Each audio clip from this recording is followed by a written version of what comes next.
Yeah, so a few months ago I did the first one, what I hope will become a series called The Roadie Rules, and it's kind of like a throwback to my time when I used to tour with bands. And I want to tell you one story.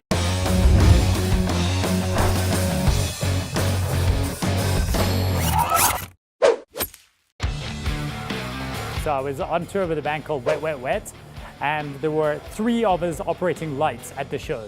The first was the LD, that was the lighting designer, and the next guy was the intelligent lighting operator. And then there was me, and I was on what's called scrollers. Now scrollers are color changers, and it's basically a bit of a gel that changes color, and it changes the color of the plain lights by like having this big string of colors called the gel string. And this gel string, I would choose a number 25, and that would be yellow, and it would go to like basically like page 25 in this big roll of gels. Now basically at the beginning of a song, I would have pre-programmed everything. At the beginning of a song, I would know my cue, and I would, when in blackout, I'd push a button and all my little lights would move. I could see them all moving in front of the lights. I wasn't actually turning the lights on, I was just changing the color of them. And then at the beginning of the song, when the LD came on, I would see if there was any that were in the wrong color, I'd have to reset. But for the most part, I didn't have anything to do during the song, which sucked. Right? There's nothing worse than being at a rock show when you push one button and you got to just stand there. And everyone's looking at you like you're the man. We're like in Sun City in the Super Bowl, right in the middle of the audience. And the LD was doing this, and the lighting operator was doing this, and I was just standing there doing this. So I didn't. So instead, I had one little button that I wasn't using, that wasn't programmed for anything, so I just kept hitting it. And every time there was a beat, I was going like, ba, ba, ba, ba, ba, ba, ba, ba, and I was bombing and rocking and doing the things. And then I hit the reset button. And in the middle of a song, every single one of those color scrollers went back through every single color in the rainbow and reset. And the lighting designer, this old English guy, just looked at me and said, "You fucking stupid idiot." And then like I had to go back down, I had to go back and reset everything. I said, just leave it, wait till the end of the song and then reset it.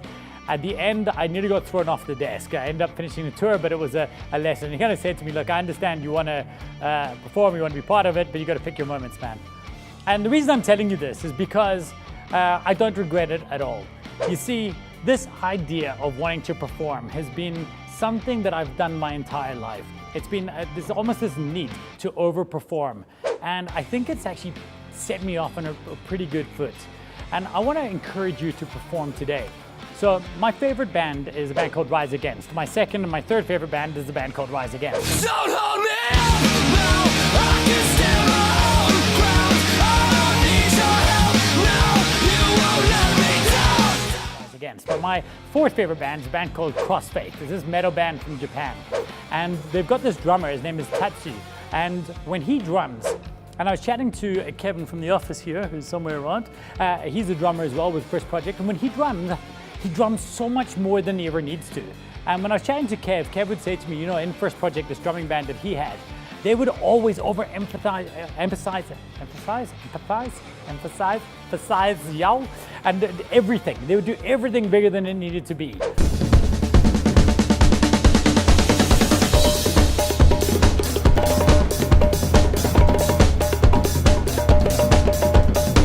Because that's what a show is. The music was perfect, but they were going to be bigger, and they would risk throwing a stick in the air and losing it, and it didn't matter. They'd find another one. They might even miss a beat, but it didn't matter because your audience doesn't come for perfection. They come for a good show. And I believe you have to overperform in everything. If you arrive at Missing Link and you walk in the door, someone's going to overperform and take you on a tour. If you phone right now, that guy there, Devin, where is he? Dev will probably answer in a crazy way.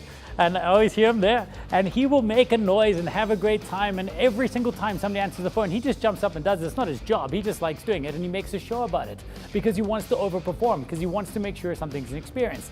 Hell, the end of every single one of these videos where the guys say, hey, would you like to like and subscribe or whatever, the guys come up with a performance for that. Nobody ever told them to. I never asked them to. I just said, hey, would you be willing to record a little sting at the end so it's not just me? They turned it into a show. They decided to overperform. And it's this idea of overperforming that has made Missing Link the company it is. And why does this matter? It matters because the opposite of memorable is boring. Why? We have to eradicate boring from our business. One might even say we should slay boredom. Now, want to encourage you to try to overperform at something.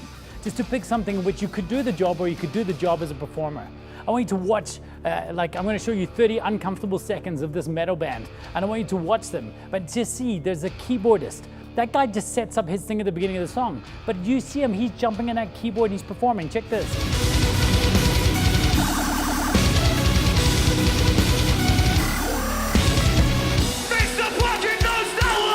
And then there's Tatsu, the drummer. Does he need to move like this?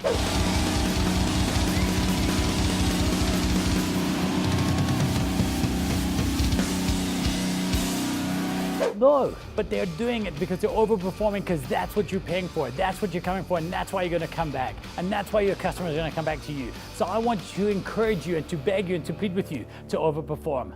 Peace.